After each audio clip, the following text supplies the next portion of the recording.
start in this position. There's many variations of the fire hydrant, which we'll talk about in a moment, but we always want to start in this neutral position. So hands are directly underneath the shoulders, and the knee is directly under the hip, and the abs are pulled in and the back is as flat as possible.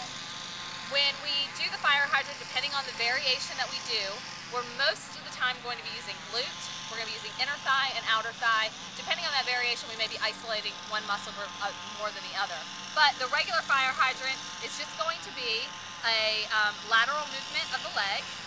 So the big thing that we want to make sure we're doing is that we're keeping our shoulders and our hips square as we do this. We're not leaning to one side as we lift that leg.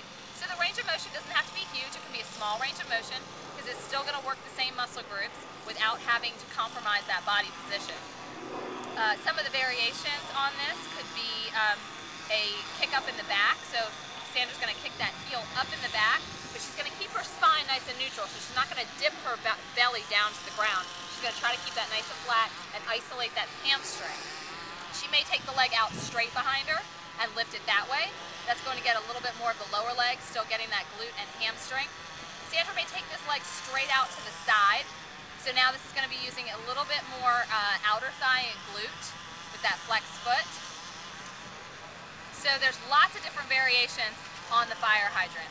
One of the things you can also do with the fire hydrant is you can do it as a balance movement. So as her leg comes out, she's going to lift the opposite arm. This will isolate that glute more, it will engage her core, and will make her have to balance through, and it will also allow her not to compromise the body position, so she'll really have to stay square to the ground.